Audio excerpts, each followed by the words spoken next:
My name is Ariana Hayes. While I quietly turned 18, my parents threw a full surprise party just not for me. They decorated the entire house in silver balloons, bought my sister a brand new iPhone, and handed me a half-eaten cake from the fridge along with a card that said, "Be more like her." Everyone laughed. I smiled back, pretending it didn't hurt, pretending I didn't feel myself disappearing in the one moment that was supposed to belong to me. But sometimes, a single moment is enough to wake you up. Enough to push you out the door, enough to rewrite your whole life.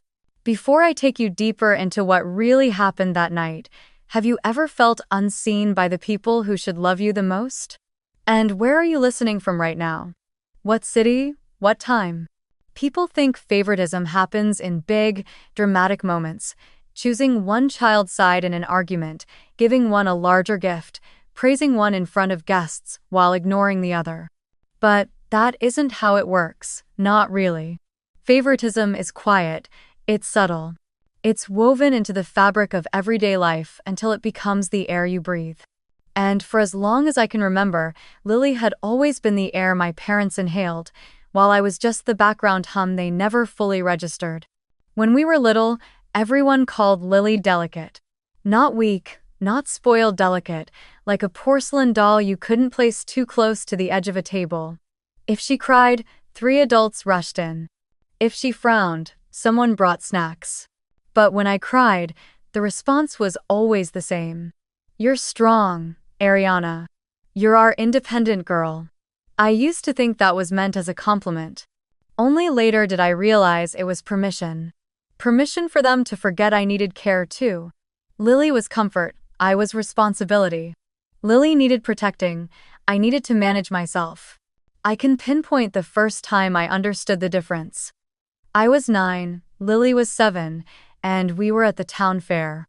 Lily tripped on uneven pavement and barely scraped her knee. But she burst into tears, her voice echoing through the entire row of booths. My mother rushed over like Lily had been shot, dropping her purse, kneeling dramatically, cupping Lily's cheeks in both hands. "My baby, my sweet baby. Are you hurt?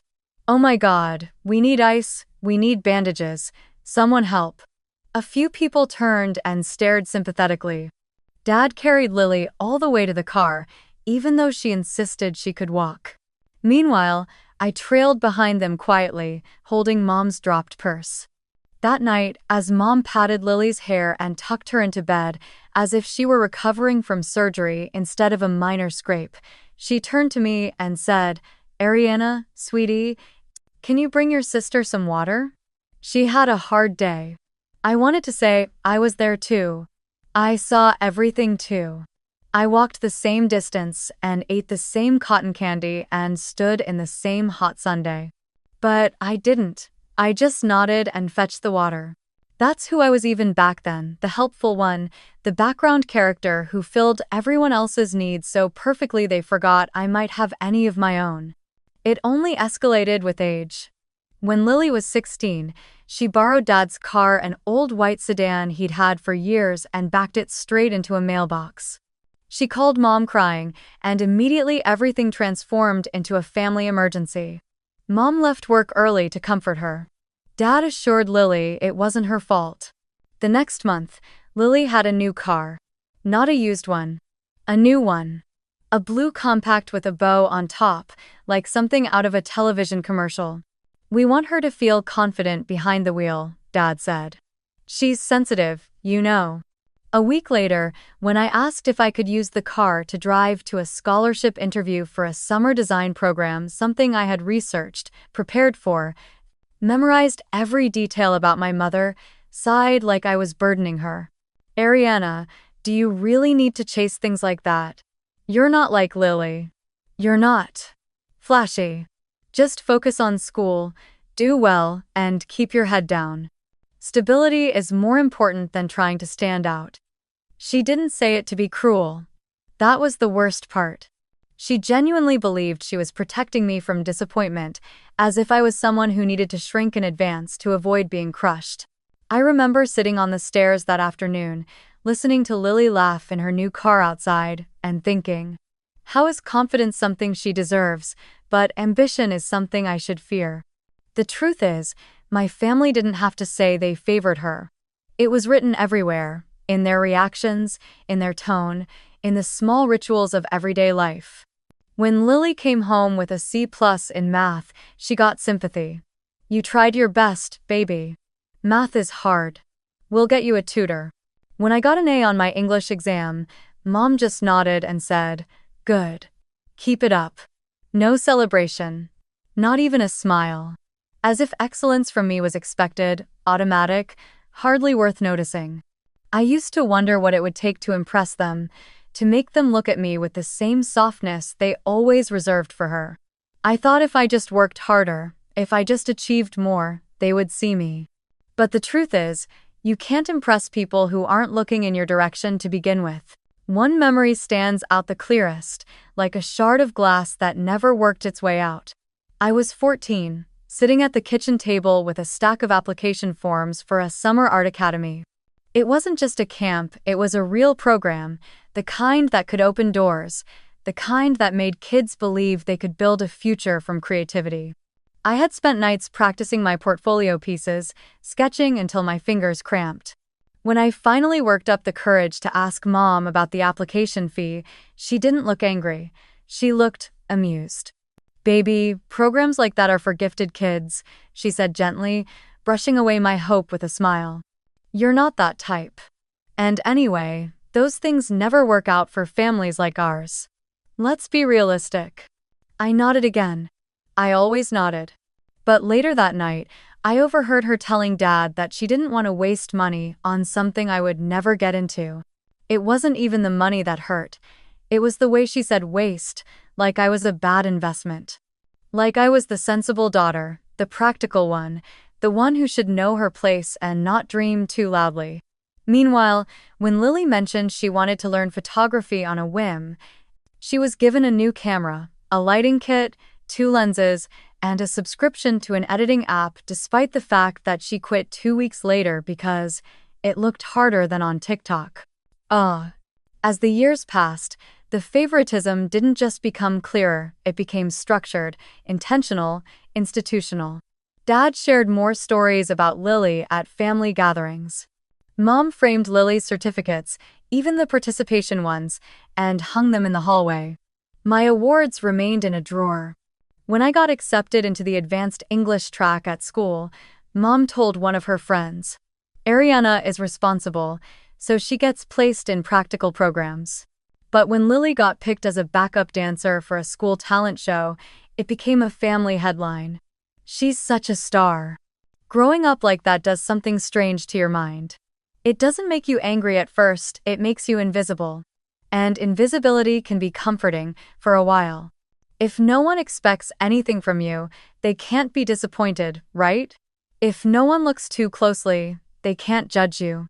I told myself they weren't ignoring me, they just trusted me, believed I didn't need them because I was strong. They don't hate me, I used to whisper into my pillow when the house was asleep. They just don't see me. It took me years to understand the truth. Being unseen isn't the same as being loved, and sometimes being the independent one is just another way of being alone. That night, as the living room burst with noise and celebration, as ribbons hung from the chandelier and Lily twirled with her new iPhone like she'd been crowned something divine, I stood among my own family feeling like a misplaced prop in someone else's movie. Maybe it would have hurt less if they had intentionally tried to embarrass me. But the worst part was that no one even thought they were doing anything wrong. Aunt Marjorie arrived first, hugging Lily so tightly I wondered how the girl could breathe. Look at you, she exclaimed. 18 soon and already glowing like a movie star. Lily giggled and said, It's just the lighting, Auntie. But Aunt Marjorie shook her head dramatically. No, baby, you just have that look the one successful girls have. You have the face for greatness. Her eyes passed over me like a camera lens sliding out of focus. She didn't say hi, didn't even nod in my direction. Just moved on. Uncle Gerard clapped Lily on the back like she'd just won a sports championship. So proud of you, kiddo.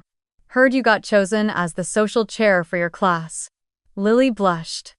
They just like my energy, I guess. Dad beamed like she'd been elected president. I stood near the kitchen doorway, half hidden, clutching my plate with the half-eaten cake. No one said anything to me. No one asked how my day was. No one even acknowledged that today was my birthday. Instead, I heard words floating around the room. She's so smart. Such a natural beauty. She's really going places, that girl, all referring to Lily, all spoken with pride so thick it painted the air. At one point, Aunt Marjorie finally did glance at me, as if suddenly remembering I existed. Ariana, sweetheart, she said, voice overly bright, where are you studying again? Before I could answer, before the first syllable even formed on my tongue, she turned away, already mid-conversation with someone else, laughing about a dress she'd bought. My answer dissolved in my throat.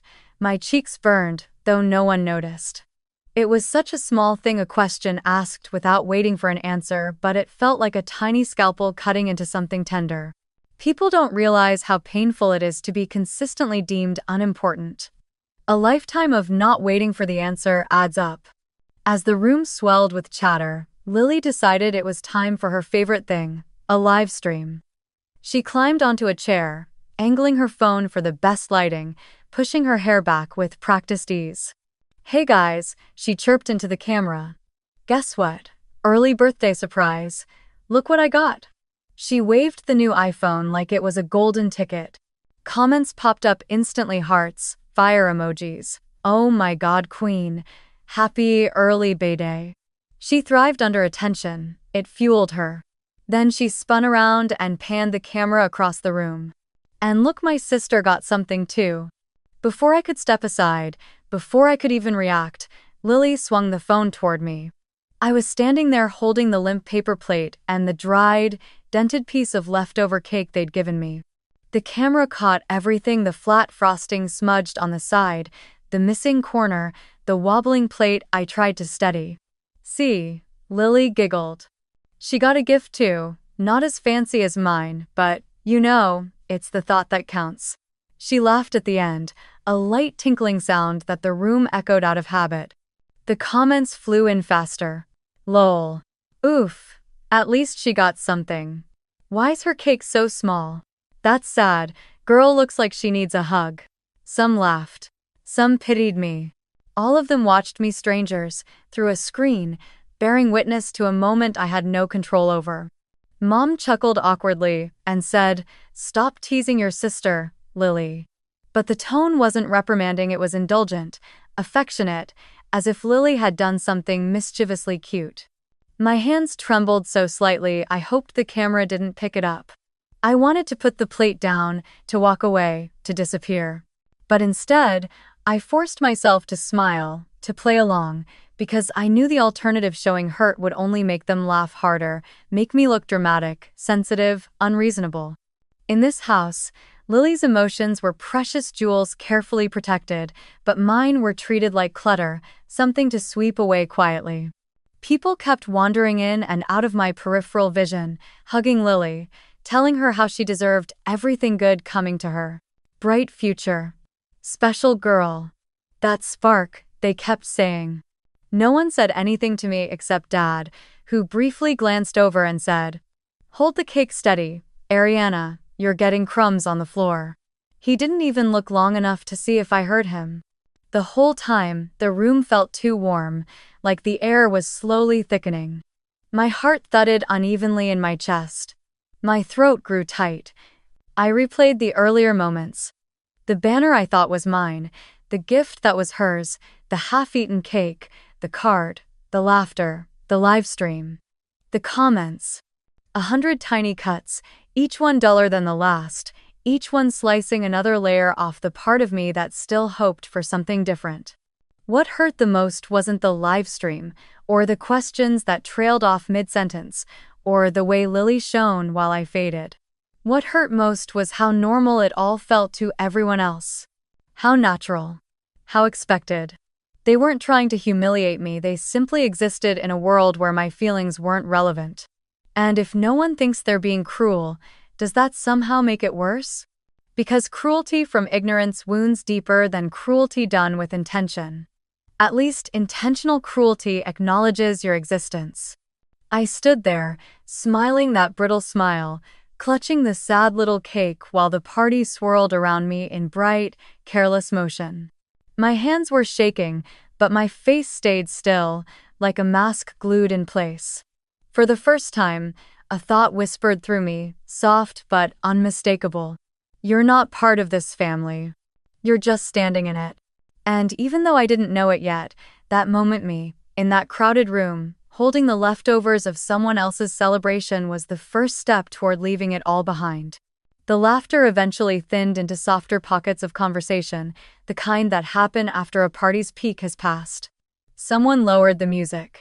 Someone else brought out sparkling water. People settled into the couch cushions, comfortable and full, their attention drifting but always orbiting around Lily. I had managed to slip toward the corner near the stairs, thinking if I lingered there long enough, I could become part of the wallpaper and slip upstairs unnoticed. I was halfway there when I heard my parents' voices quiet, low, the kind of tone adults use when discussing future plans. I wasn't trying to eavesdrop. The words simply floated to me, each syllable as sharp as glass. Mom sighed softly. You know, she's going to do great things one day, she whispered proudly. Our Lily. She just has that spark. She'll be the one to take care of us when we're older. Dad chuckled, the sound warm and certain. Yeah. I mean, let's be honest, she's the one with the personality. The drive. She'll go far, we won't have to worry with her. Mom hummed in agreement. Exactly. She'll be the one to hold the family together. Not like Ariana. That girl, she's too quiet, too ordinary. Sweet, but, you know. There was a pause, like she was searching for a gentle word. Lily just fits better in the world. She's our hope. Dad added, she'll be the one who supports us someday. We can count on her. They spoke with pride warm, glowing pride like they were blessing Lily's future. But every word was a shadow cast over mine. It wasn't even what they said, it was what they didn't say. They didn't say I would succeed. They didn't say I would do great things, or grow into someone responsible, or be someone they believed in. I wasn't in their future at all, not even as a distant possibility. According to their vision, Lily wasn't just their favorite. She was their only child that mattered. I stood perfectly still, fingers gripping the banister until my knuckles turned pale. I didn't move. I didn't breathe. It felt as if the air thickened around me, turning to concrete. People say heartbreak feels like a collapse, a sudden implosion. But what I felt froze me instead. A coldness crept through my ribs and settled behind my sternum, heavy, unmoving. I had always known I wasn't their first choice, but I never realized I wasn't a choice at all. I slipped away before anyone noticed, climbing the stairs slowly, like each step was a decade. When I reached my room, I closed the door quietly, leaned my forehead against the wood, and let out a breath I hadn't realized I was holding. My room looked the same as it always had, neat, simple, muted, but suddenly it felt foreign. Like it belonged to someone else. Someone who didn't exist. The fairy lights I'd hung years ago looked dimmer. The posters on the walls, a few sketches, some quotes I used to love, felt childish. My desk was clean, except for my old sketchbook and the small jar where I kept the money I'd saved, $47 and some coins. I sat on the edge of my bed and stared at my backpack hanging on the chair. It was faded, the zippers stiff, the strap fraying slightly. I'd carried it for so many years that it felt like an extension of myself. Seeing it now felt like recognition, like it was tugging at me gently, saying, "It's time." Downstairs, the muffled sound of laughter drifted up the staircase. Lily's voice was the loudest, bubbling and bright. For a moment I wondered if she ever thought about how her brightness cast such a long shadow. Probably not. She lived in a world where she was the center of gravity and everyone else rotated naturally around her. It wasn't even her fault. It was simply the role she had been handed and the one I had been written out of. I opened the drawer beside my bed and took out the jar of savings. I counted the money again, even though I knew it by heart, $47.20. Then I reached under my bed and pulled out the envelope where I kept another emergency bill, a $20 bill folded neatly. $52 total. It wasn't enough to move out. It wasn't enough to start a life. But it was enough to leave. Enough to take a bus into the city. Enough to get away from this house, from this room, from this version of myself that felt so painfully small. My hand trembled as I placed the money into my backpack. My breath caught when I zipped the first pocket closed. Each sound, the zip, the click, the shuffle of fabric felt too loud, like a declaration I wasn't ready to speak aloud. But I kept going. I folded 2 shirts, a pair of jeans, a sweater, socks, me sketchbook, my charger.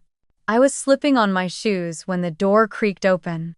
Mom stood there, arms crossed lightly, her expression soft but dismissive, an expression I knew too well. "Ariana," she said, not noticing the backpack. "Before you go to bed, darling, can you clean Lily's room for me? She's exhausted from all the excitement. Be a good sister." There it was. The sentence that sealed it. Not because it was harsh, not because it was unreasonable, but because it revealed exactly where I stood in this family. Not as a daughter, not as someone to be celebrated, not even as someone whose birthday mattered. Just as a helper. A shadow. A stand-in for responsibility. A background character meant to tidy up after the star. I swallowed hard. I don't remember what expression crossed my face, but Mom didn't notice. She didn't wait for my answer. She just closed the door gently and walked away, humming to herself.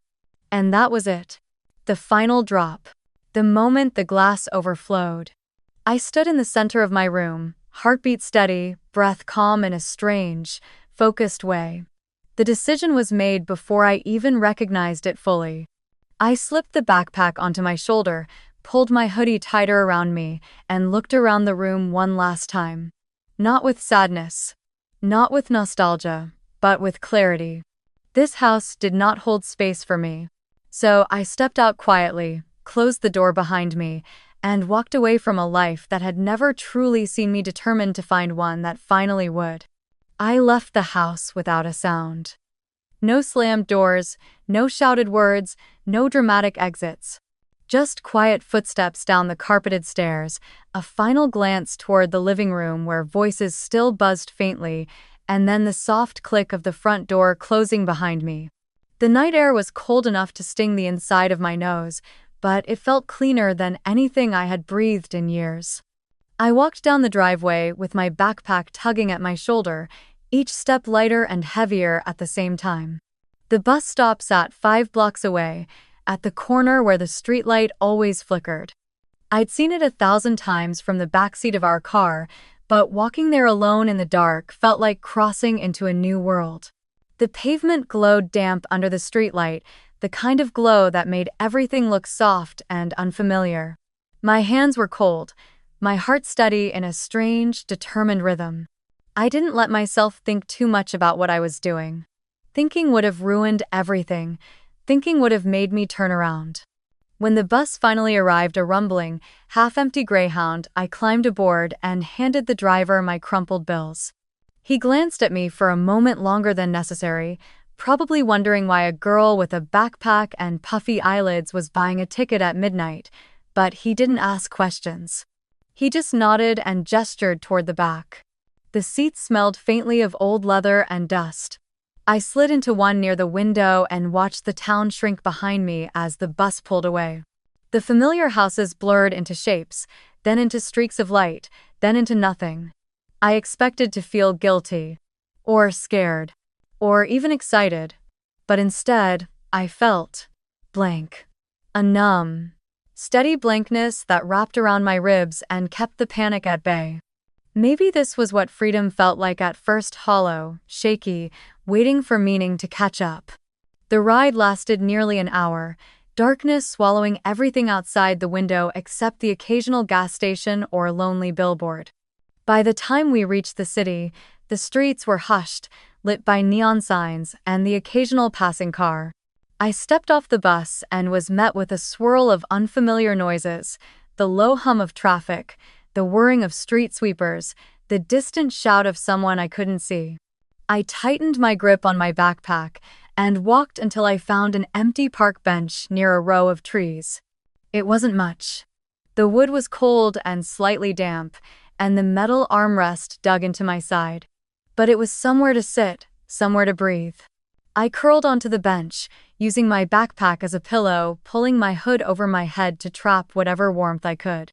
I closed my eyes and listened to the world around me, a world that didn't know my name, didn't care who was the favorite child, didn't ask me to clean someone else's room. For the first time, the silence belonged to me. I slept in short bursts, waking every few minutes when a car passed or a gust of wind brushed my face. My body ached from the stiffness, and by sunrise, my hair felt stiff, my eyes swollen. But I stayed. The next day was a blur of wandering down streets I didn't know, past coffee shops I couldn't afford, into a public library where I sat for hours pretending to read while my phone charged in an outlet near the wall. I rationed the granola bar I had packed, eating it in tiny bites as though stretching it might somehow stretch my courage, too. The second night, I returned to the same park bench. I didn't know where else to go. My legs were heavy from walking. My clothes smelled faintly of cold air and bus seats. I slept again, if you could even call it sleep, more like drifting in and out of a fog. On the third day, I woke up with a plan. Find a job, any job, something fast. I still had my $50. That was enough for another bus ticket home if things got desperate. Enough to buy food. Enough to keep me afloat just a little longer. But fate has a funny way of rearranging the pieces just when you think you've got a plan. I was sitting on a bench outside the bus terminal, sorting through the last of my money, $47 in bills, $3 and some coins, when I felt it. The faint pressure of movement behind me. A brush, a shift, a tiny disturbance. I turned just in time to see a hand disappear into the crowd, slipping my wallet into someone else's coat. I jumped to my feet, heart pounding, but the crowd was already swallowing the person like a wave swallowing a stone. "Hey," I shouted. It came out cracked, desperate. No one turned. People kept moving, busy with their own lives, their own emergencies, their own needs. I sank back onto the bench, my breath trembling. My wallet was gone. My money was gone. The $47, the 3 singles, the coins gone. The little safety net I had held onto like a lifeline was torn away in the span of 5 seconds. For the first time since leaving home, panic clawed its way up my throat. I pressed my palms against my eyes until sparks burst behind my eyelids.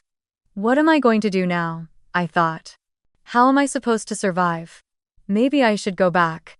Maybe they'd let me come home if I apologized or pretended it was all a misunderstanding. The humiliation of that thought burned hotter than the cold wind around me. I don't know how long I sat there, rigid, staring at my empty hands. Long enough for the city to shift from morning rush to late afternoon thrum. Long enough for my body to go numb. That's when I heard footsteps approaching, slow and steady. I looked up, expecting a stranger passing by, but instead saw a woman pushing a cart filled with cleaning supplies, a city janitor in a green uniform, her hair pulled back into a bun. She paused in front of me. Her face was lined, tired in a way that spoke of years of early mornings and late nights. She held a small brown paper bag.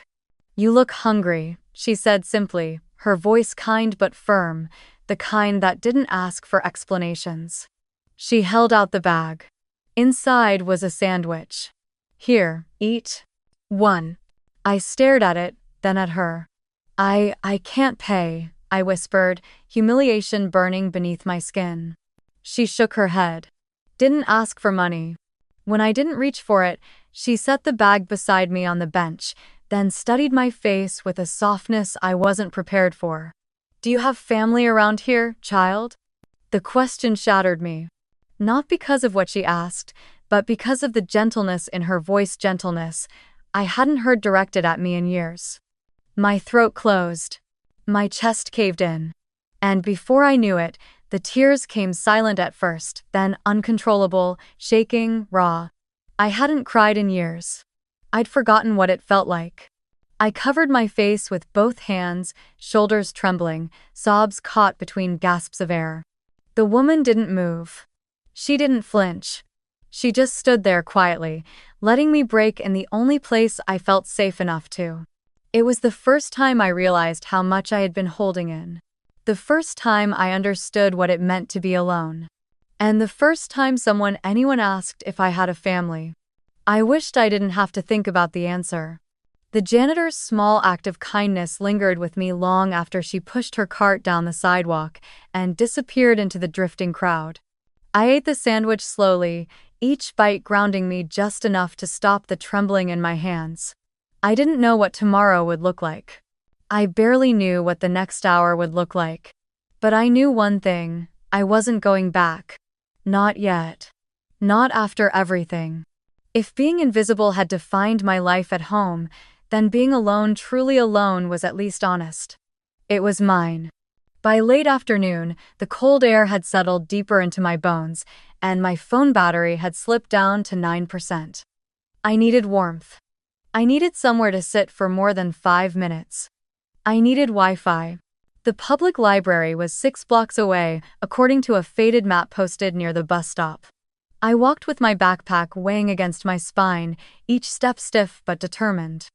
When I reached the library, the glass doors slid open with a soft whoosh, releasing a blessed wave of warm, filtered air. The building smelled of old paper and carpet cleaner, comforting in a way that made my throat tighten all over again. I forced myself to breathe evenly and walked inside. Rows of tall bookshelves stretched across the main floor like quiet guardians. People tapped on laptops, read newspapers, whispered to children. Nobody looked at me long enough to ask questions. Nobody asked why my backpack was full or why my clothes looked slept in. I wasn't invisible here, I was anonymous. It was a small but powerful difference. I found an outlet near the wall, sat down on the carpet, plugged in my phone, and opened the browser the moment it flickered back to life. Job listings. That was step 1. I typed in every keyword I could think of: cafe, cashier, stock clerk, assistant, part-time, night shift, weekend shift. I filled out applications for coffee shops that needed baristas, grocery stores looking for baggers, bookstores hiring seasonal help. I wrote cover letters that pretended confidence I didn't feel. I listed the high school I technically hadn't graduated from yet.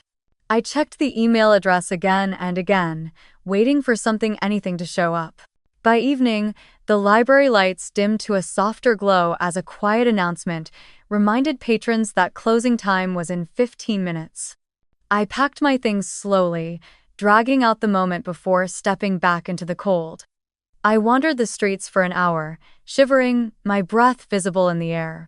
I spent the night behind a cluster of bushes in a small park, using my backpack as a pillow and my jacket as a blanket.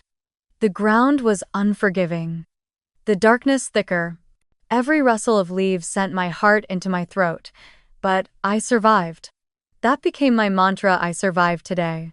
I will survive tomorrow too. The next morning, I returned to the library as soon as the doors opened. I checked my email again. Nothing.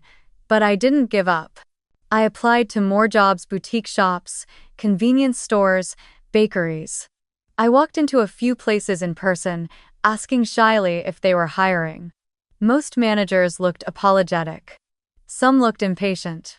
One cafe owner barely glanced up before shaking his head. By noon, discouragement dragged at my steps. Then I saw it. A small florist shop tucked between a laundromat and a thrift store. Blooms and Branches was painted across the window in looping green letters, surrounded by framed pressings of dried flowers. The display table inside held bouquets of soft pink roses, eucalyptus stems, and wildflowers in mismatched jars. Warm yellow light spilled through the windows, making the entire place feel safe. Like a world tucked inside a world. I hesitated only a moment before stepping inside. A tiny bell chimed above my head, and an older man emerged from behind the counter. He had gray hair, a well-worn apron, and glasses that rested low on his nose. He looked up at me, not through me, not past me at me. "Help you with something?" he asked. I swallowed, hands twisting nervously. I was wondering if you were hiring. Even just for cleaning or stocking or anything. I can work hard, I learn fast. He raised a hand gently, stopping my rambling. "What's your name, kid?" "Ariana," I said, bracing myself for disappointment. He studied me for a second, not with suspicion, but with a kind of thoughtful curiosity. "I can give you a trial," he said at last. "One day. You'll clean, prep some flowers, maybe help with simple arrangements. If you do well, we'll see." My breath caught in my chest. I almost couldn't believe it. "I won't disappoint you," I managed. "Don't worry about disappointing me. Just do your best," he replied, walking toward the back room. "Come on. I'll show you the basics. And call me Mr. Green." The next few hours felt like stepping into another life. Mr. Green showed me how to strip leaves from stems, how to cut flowers at an angle, how to mix plant food into buckets of fresh water. I swept the floors, washed the front windows until they gleamed, wiped down the counter where customers picked up their arrangements. My arms ached, and my fingers stung from the cold water, but I felt steady, present, useful in a way that wasn't tied to someone else's expectations. When the shop closed, Mr. Green handed me a small envelope. "Your pay for today," he said. Inside was $25. It wasn't much, but it felt like the first honest money I had ever earned strictly for myself. "Come back tomorrow at 8 if you want to keep going." I nodded so fast I probably looked ridiculous. "Yes, I'll be here." But when he turned off the lights and locked the door behind us, I didn't walk away. Not far, anyway. My legs felt too tired to wander the streets again. Across the shop, a dim alley held a narrow service door with peeling paint. I tried the handle. Locked. A small maintenance room window was cracked open slightly. I squeezed myself through, desperate for shelter. The room was dark, cluttered with old vases and mop buckets. But it had a floor and walls and a spot in the corner where I could curl up, sheltered from the wind. I slept there that night. And the next. And the next. Mr. Green never knew. Each morning, I cleaned myself up in the shop's restroom before he arrived, careful not to leave a trace. And each day, I worked quietly, diligently, arranging bouquets, sweeping petals from the floor, learning the language of flowers, how lilies mean purity, carnations, resilience, sunflowers, strength. My hands grew steadier. My chest felt lighter. And in that maintenance room each night, when the world outside felt too heavy to hold, I opened my notebook and wrote one single line, over and over again, like a prayer forming itself into truth. "I'm not invisible here." The shop wasn't home. The maintenance room wasn't safe. The city wasn't gentle. But for the first time in my life, I felt like I was standing in a place where my existence wasn't an inconvenience. Where my effort mattered.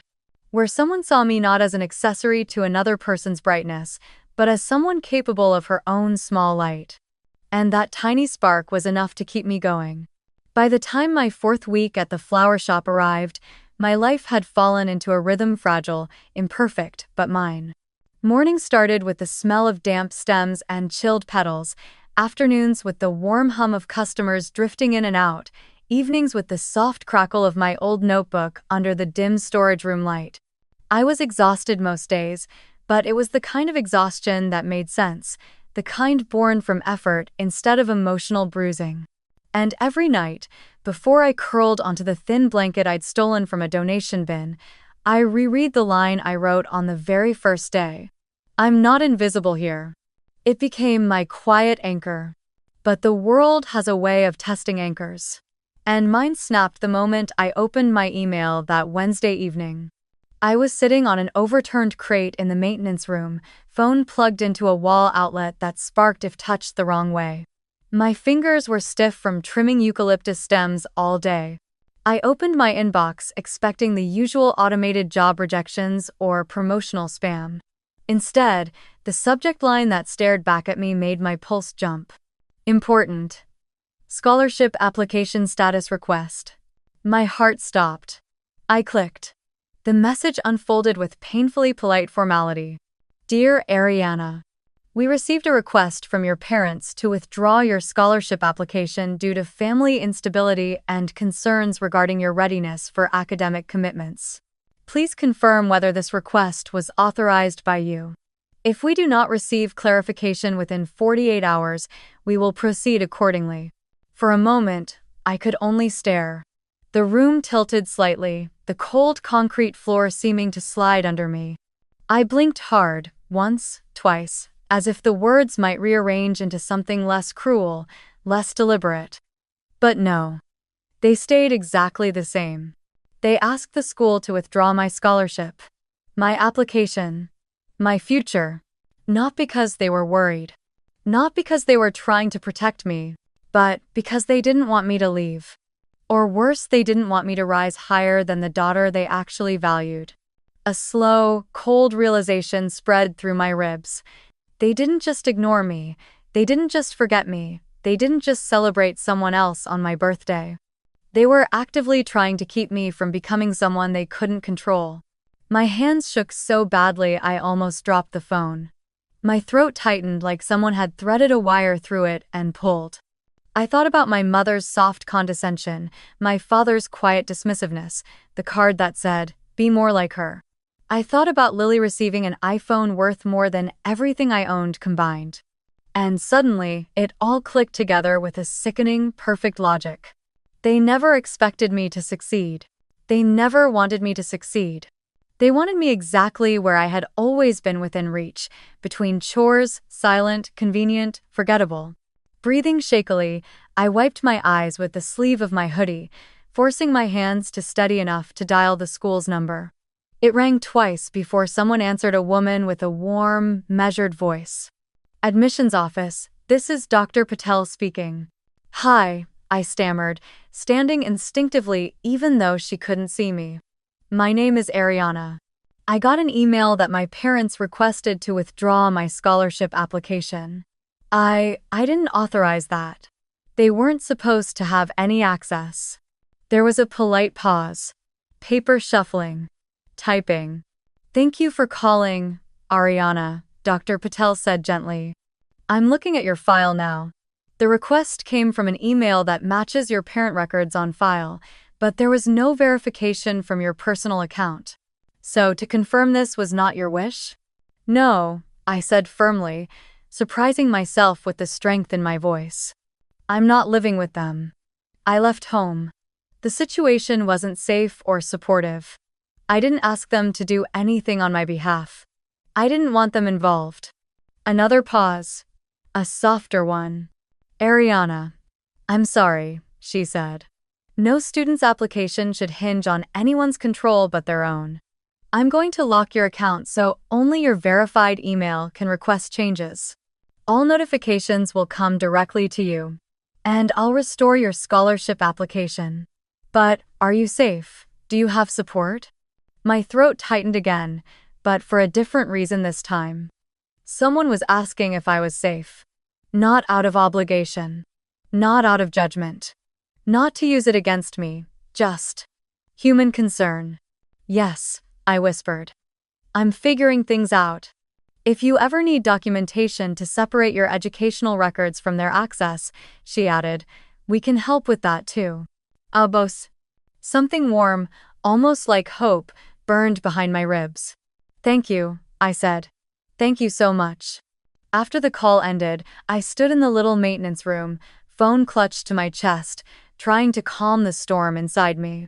My heartbeat echoed in my ears, a steady thrum between rage and relief.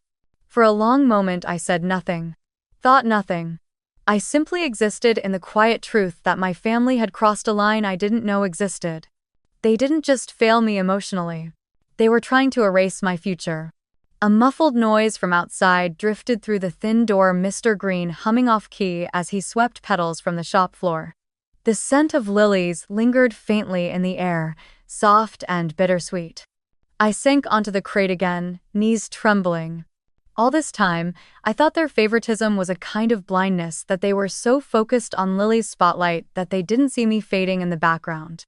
But the truth was colder, sharper, more deliberate. They saw me. They just didn't want me going anywhere they couldn't control. In the dim glow of my phone screen, I opened my notebook with stiff fingers and added a second line beneath my original mantra. The pencil trembled, but the letters were firm. My family wasn't neglecting me, they were containing me. And for the first time in my life, I wasn't scared of that truth. I was done being contained. For the next few days, I worked with an intensity I didn't know my body was capable of. Maybe it was adrenaline. Maybe fear. Maybe the fragile hope that, with my scholarship application restored, life might inch toward something better. I didn't let myself imagine a future not fully. But I let myself imagine a next step. One small step, and still, every night after Mr. Green locked the shop and left, I crawled back into the maintenance room, curled into my thin blanket, and tried to sleep through the cold that sank into my bones. But hidden things don't stay hidden forever.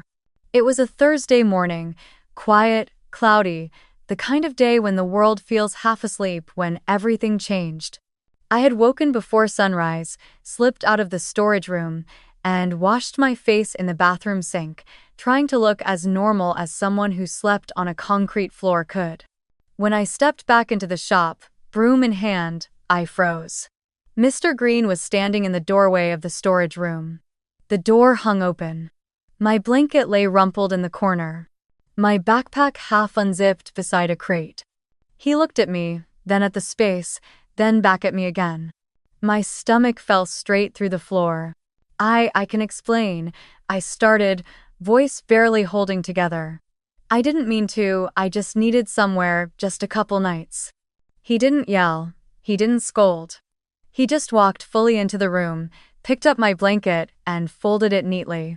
For a long moment he said nothing, and the silence terrified me more than any yelling possibly could. He set the folded blanket on the crate, then turned back to me with an expression I couldn't read, part tired, part sad, part something gentler than either. "How long?" he asked quietly. I swallowed.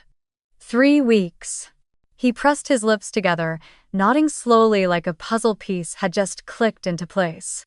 "No wonder you were here before me every morning," he murmured. "No wonder you looked exhausted." He rubbed a hand over his jaw. "Kid, why didn't you say something?" The shame hit all at once, a hot wave rushing up my throat. "I thought you'd fire me," I whispered. "Or call the police. Or, I don't know. I didn't want to lose the only good thing I have." He looked at me, then really looked. His eyes softened, creasing at the corners in a way that made him seem older but also somehow kinder. "Ariana," he said, "I'm not throwing you out, and I'm not firing you. I've been where you are."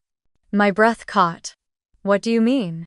He leaned against the counter, arms crossed lightly, gaze distant as if reaching decades backward. "When I was 17, I slept behind a bakery dumpster for almost a year," he said. "Got kicked out, no support, no place to go. I know that feeling, the cold, the fear, the pretending you're fine when you're not. I know it so well I can still feel it in my bones." He sighed. "So no, kid, I'm not turning my back on you." I stood frozen, trying to process the sudden, unexpected softness in his voice. He straightened. "Come on, grab your things." My heart dropped. Are you asking me to leave?" "No," he said, shaking his head. "I'm giving you a room. A real one. Upstairs." "Upstairs?" I blinked, following him numbly as he led me to the back hallway, unlocked a narrow stairwell, and gestured for me to go up. At the top of the stairs was a small loft apartment, nothing fancy, just a single room with a bed, a desk, a tiny bathroom, and a window overlooking the street. The sheets were mismatched. The paint on the walls was chipped. But it was warm. It had a door that locked. It had a place to put my backpack. It was mine. All the air I'd held inside my chest released at once. My vision blurred. I covered my mouth with my hands, trying not to cry, but the tears pushed through anyway, hard, shaking, unstoppable. Mr. Green quietly stepped to the side, letting me take it all in. "This place has been empty for a few years," he said softly. "Meant it for storage, but it'll do better as a home." "Debussy." I wiped my eyes with the back of my sleeve, voice cracking. "Why are you doing this for me?" He shrugged a little. "Because somebody once did it for me. And because no kid deserves to fight the whole world alone." That was the day everything shifted. Not instantly, not magically, but meaningfully. With an actual address, I applied for a bank account. The process was slow, confusing, unfamiliar, but the woman at the bank walked me through it patiently. I left with a tiny plastic debit card and a feeling of ownership I'd never had before. My paycheck went there now. My future money. My future decisions. With that same address, I updated my scholarship application, officially declaring independent financial status. The school emailed back asking for supporting documents. I provided everything. I had: a signed statement, screenshots of my parents' attempted withdrawal request, a confirmation from Dr. Patel. The school assured me they would review it. Days passed. I worked. I slept in a real bed for the first time in weeks. I showered in warm water instead of wiping down in a shop sink. I bought a second pair of shoes with my paycheck. I learned how to arrange lilies, hydrangeas, and peonies. I learned that customers always buy flowers for the same reasons: love, apology, loss, beginnings. I learned I liked beginnings best. Then, one evening during closing, my phone buzzed. The subject line read, "Congratulations, Ariana." My heart jumped so high it nearly hurt. Hands trembling, I opened the email. "We are delighted to inform you that you have been awarded the full merit scholarship for the spring design cohort. This scholarship covers full tuition, materials, housing assistance, and a monthly living stipend." I reread the words. Once. Twice. A third time until they stopped blurring. Full scholarship. Materials. Housing assistance. A stipend.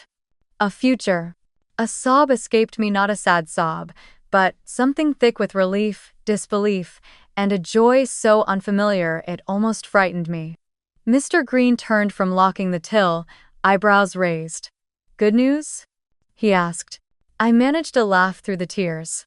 "I got it, the scholarship, the full one." He grinned, slow and proud. "Told you," he said. "You're brighter than you think, kid." I pressed the phone to my chest, the warmth of the screen grounding me. For the first time in my life, my path wasn't dictated by someone else's expectations or limitations. For the first time, I had my own stepping stone, my own momentum, my own life. When I went back upstairs that night and opened my notebook, I wrote a new line beneath the others. I am becoming someone they can no longer contain. And for the first time, the words didn't feel like a wish. They felt like truth. For a full week after receiving the scholarship email, I walked differently. Not dramatically, just lighter, steadier, as if the ground finally recognized me. Mr. Green noticed it first. "Kid, you've got a glow," he teased while trimming roses. "Finally sleeping enough?" Maybe. Or maybe knowing I wasn't trapped anymore made every inhale feel less like survival and more like living. My small loft above the flower shop felt like a sanctuary. My bank account had more than $0. My scholarship paperwork was officially processing. For the first time, my future belonged to me. Then, one rainy Tuesday morning, everything shifted. I had just finished mopping the shop floor when my phone buzzed with a notification voicemail from Mom. I froze. My chest tightened. I stared at the screen without pressing play, my thumb hovering over the little triangle. It took me nearly a full minute before I forced myself to listen. Her voice came through the speaker cracked, breathy, dripping with rehearsed emotion. Ariana, sweetie, please come home. You don't understand what's happening. We miss you. I'm so sorry, okay? I didn't mean for things to go that way. Your sister is heartbroken. Your father, he hasn't slept. Please. We just need you back. Let us fix this. She sobbed softly at the end, the same delicate, fragile way she cried when she wanted people to feel protective of her. The kind of crying she used whenever relatives visited, or when she posted relatable mom moments online. I used to fall for it every single time. But listening to it now from miles away, in the sanctuary I built myself, all I felt was distance. Wide, cold, impossible distance. Still, some small part of me wondered, was any of it real? Did they miss me? Did they care, even a little? Was I being unfair for not calling back? I didn't answer. I didn't delete it either. I just tucked the phone into my pocket and returned to wiping dew from the shop windows. But that voicemail clung to me like fog the entire day. That night, after the shop closed, I climbed up to my loft, made myself a cup of cheap instant soup, and sat on the bed scrolling through job schedules and new scholarship documents when my phone buzzed again, this time with a message from someone I hadn't heard from in years. Aunt Mel. My mom's cousin. The quiet one in the family. The one who never spoke in arguments but watched everything with sharp, assessing eyes. Even as a child, I had sensed she noticed things other adults ignored. But she rarely involved herself in family drama, which made the message even stranger. Her text was short. Check your email, don't show this to anyone. A cold prickling sensation traveled down my spine. I opened my inbox immediately. There it was. An email from her with no subject line. Just one attachment. Family, meeting. MOV. My pulse quickened. I tapped the file. The video loaded. The first thing I saw was my grandparents' living room, the familiar floral couch, the glass coffee table, the framed family photos on the wall. My parents were sitting on one side, Lily perched comfortably between them, phone in hand, ring light set up in the corner. A few aunts and uncles sat around, cups of tea in their hands, faces drawn with manufactured concern. The camera angle was shaky, clearly hidden. Probably Aunt Mel's phone. My mom spoke first. Okay, she said, clapping her hands once. We need to coordinate this carefully. If we're going to talk about Ariana's situation online, it has to sound sincere. She smoothed her hair, checking her reflection in her phone. This might actually help Lily's engagement. People love emotional family stories. My stomach turned. My dad nodded, leaning forward. We'll say something like, our daughter ran away because of a misunderstanding, but family love brought her back. It'll make us look compassionate, and if we frame it as a mental health journey, people will be supportive. Lily giggled. I can title it something like, My sister left home, but here's how we helped her heal. People eat that stuff up. Oh, and we can film a reaction video once she comes back. Exactly, Mom said, smiling proudly. Once she returns, we can film a reconciliation clip. Maybe even take her to brunch, get some photos. TikTok loves that. I'm setter. Dad added, we just have to get her home first. She can't stay wherever she is. When she comes back, we can explain everything. The room murmured in agreement, nods, soft, mm-hms, the occasional sigh about poor Ariana not understanding how families work. Not one person questioned the manipulation. Not one person cared about the truth. Not one person wondered how I was surviving. Then Aunt Mel's voice, still off camera, cut in. And what if she doesn't come back? My mother shrugged. Then we'll handle it with a "we tried" video. Something heartfelt. People will sympathize. She smiled again, as if thinking about follower counts, not her daughter's well-being. Either way, it'll boost visibility. My breath caught violently in my chest. My life, my pain was just content to them. Not a wound. Not a mistake. Not a lesson. A storyline. A marketing opportunity. A tool. Lily suddenly perked up. Oh. And maybe include that she left because she thought we forgot her birthday. It sounds dramatic but also kind of cute, like sister drama. Everyone chuckled. Everyone. I didn't realize I was gripping the phone so hard until my knuckles whitened. My vision blurred, partly from rage, partly from devastation so sharp it sliced clean. They weren't sorry. They weren't worried. They weren't heartbroken. They just wanted me back so they could use me. Package me. Edit me into a touching narrative. Sell my trauma as entertainment. I didn't cry this time. I didn't shake. I didn't feel like collapsing. Instead, something inside me crystallized, cold, clear, sharp. A sound escaped my lips, a laugh. But not the kind from amusement. Not the kind from joy. It was small, breathy, almost weightless. A laugh of realization. A laugh of disbelief. A laugh of someone who has been hurt so deeply that the pain finally burns clean. It was the first time I had laughed in weeks, and it was the coldest sound I had ever made. I replayed the video once more, not because I needed to, but because I wanted to feel every truth it revealed. Every betrayal spoken aloud. Every artificial sigh. Every strategy. Every smirk.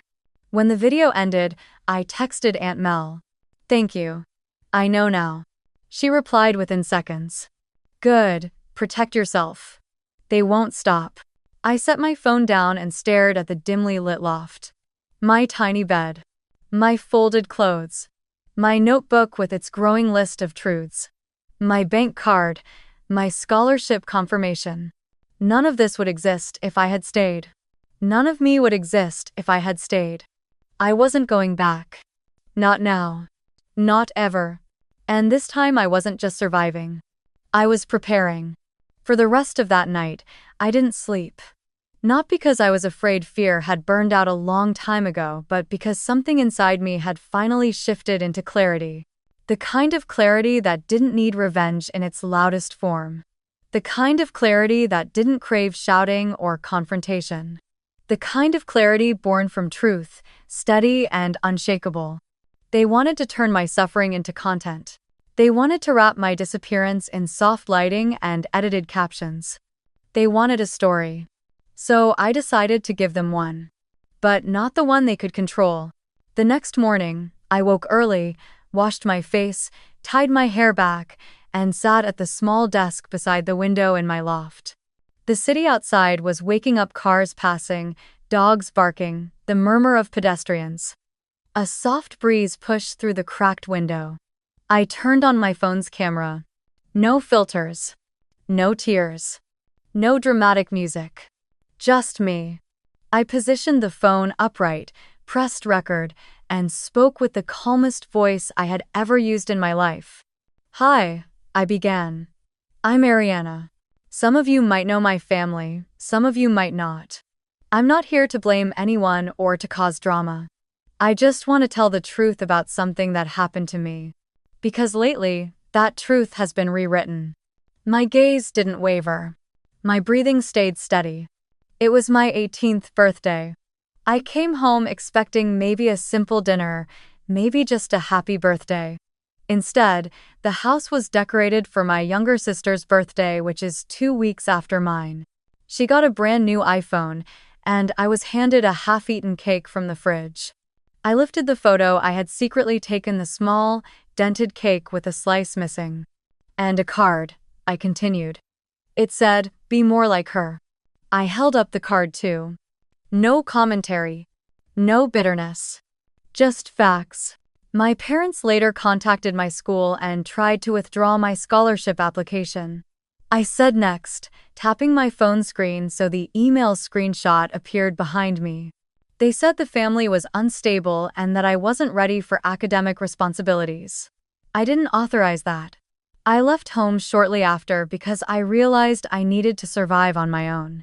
I kept my voice soft, steady, almost gentle. I'm not asking anyone to pick sides. I'm not asking for sympathy. I'm not even asking for forgiveness. I just want the truth to exist somewhere it can't be edited for views. I ended the video with a simple, quiet line. Thank you for listening. Ah. Then I stopped the recording. The entire video lasted just under a minute. I stared at the screen for a long moment, feeling a strange mixture of fear, power, and peace all braided together. I didn't want this video on my own account. I didn't want attention. I wanted exposure, clean, factual, untraceable to my identity. So I created an anonymous Facebook account using my new email, no profile picture, no connections, and uploaded the video into a local parent community group. The kind of group where school board politics, bake sale competitions, and family gossip lived and thrived. The caption was simple. For anyone who knows this family, this is the truth. No hate, just facts. I posted it and closed the app. Not to wait, not to obsess. To breathe. I went downstairs to open the shop for the morning.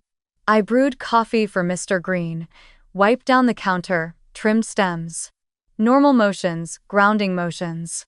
The world inside the shop was peaceful, filled with the smells of earth and water and fresh petals, nothing like the storm quietly unfolding somewhere in cyberspace. It didn't take long. 2 hours later, my phone buzzed once, twice, then continuously like an angry swarm. I ignored it at first until it buzzed so violently it almost slipped off the counter. When I finally checked it, my heart skipped. Sabrina. My cousin Sabrina. The one who always kept to herself. The one who lived mostly online, but in a quiet, observant way. She had sent one message. It's spreading. Fast, you did the right thing. I blinked. Another message came seconds later.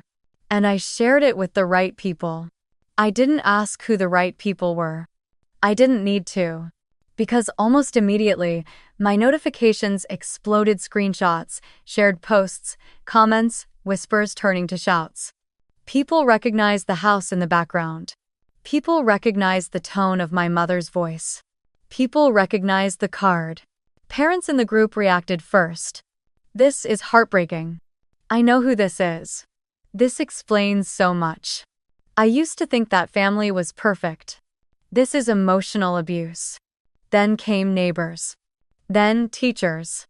Then coworkers. Then people from Lily's school. The video went from 50 views to 5,000 in just a few hours. Sabrina privately sent me updates. One of Dad's coworkers confronted him in the office.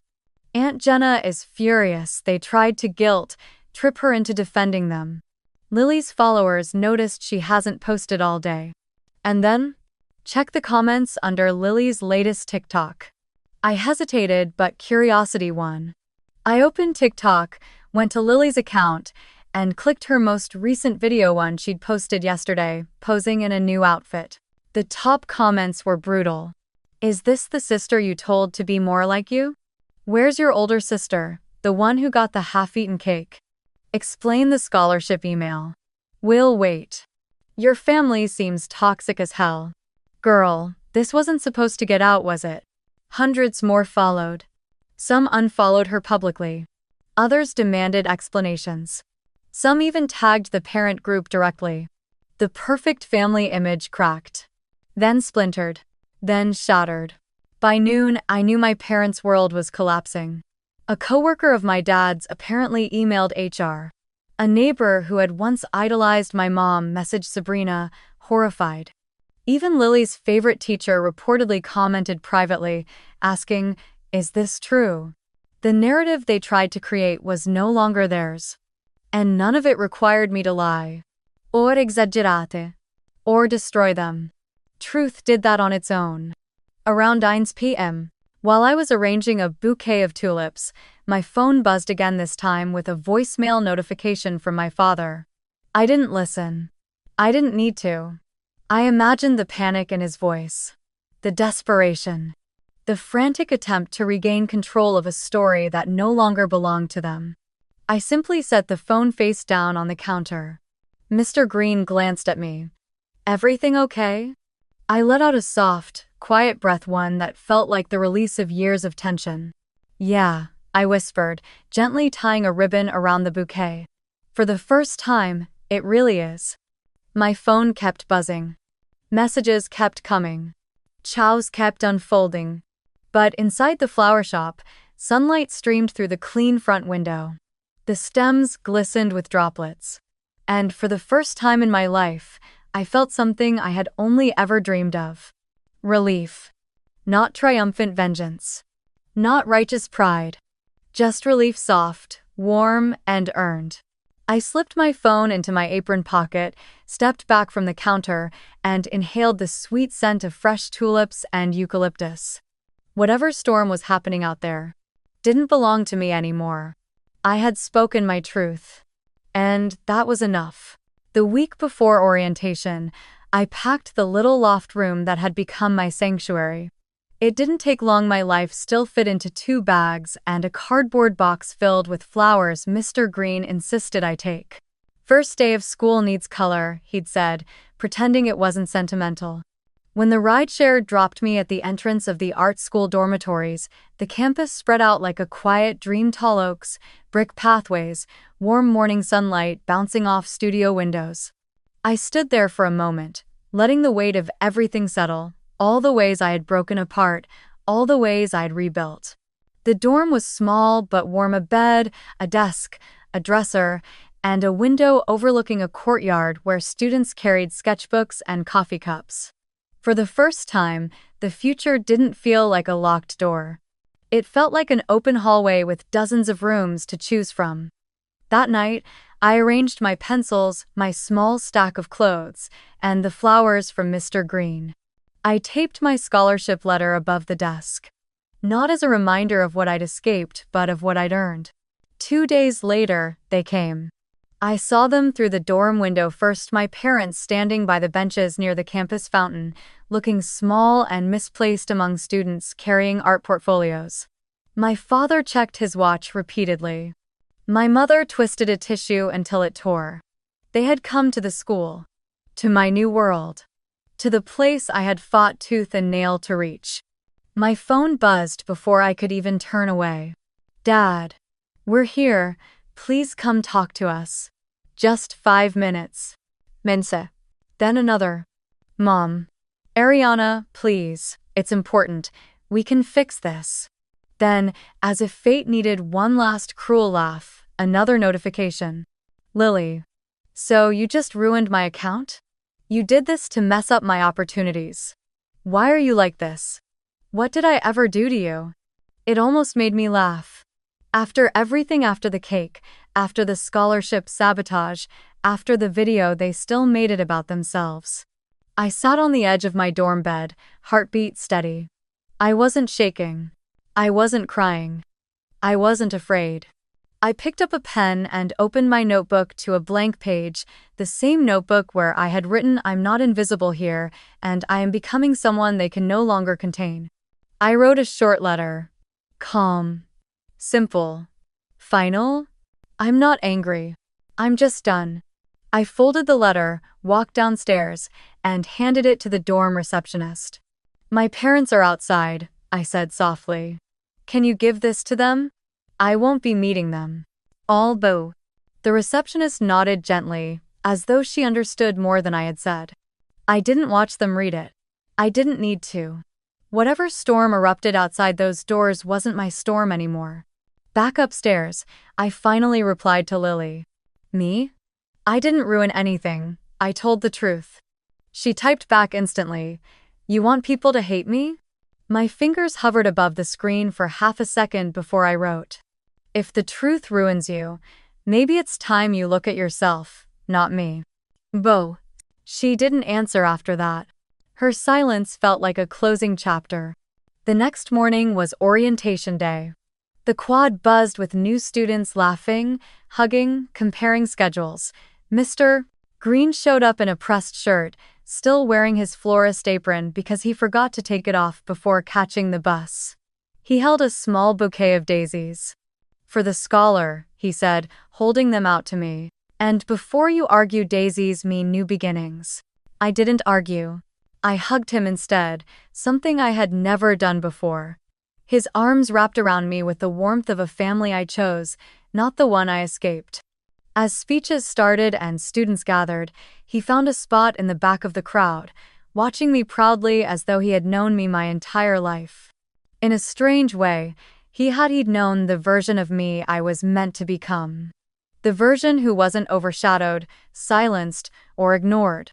The version who grew in sunlight instead of someone else's shadow. After the ceremony, I wandered the campus paths alone, the wind cool against my face.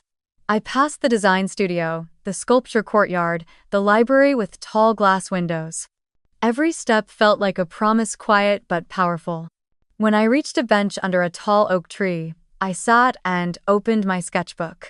Inside, tucked between the pages, was the card I had carried all this time. Be more like her. The words no longer hurt the way they once had. They didn't bruise, they didn't echo. They didn't pierce. Instead, they felt distant, like an artifact from another life. A version of me that no longer existed. I ran my thumb over the ink one last time, exhaled slowly, and closed the book. Then I stood, walked to the nearest trash bin, and gently slipped the card inside. No anger. No ceremony. No hesitation. Just release. The wind rustled through the trees as I walked back across campus, sunlight warm on my skin. My past wasn't erased. It wasn't rewritten. It wasn't fixed. It was simply behind me. And for the first time in my life, I could say the final line of my story, not as a wish, not as a fragile whisper, but as truth. I didn't become her. I became someone I'm proud of. And that was enough.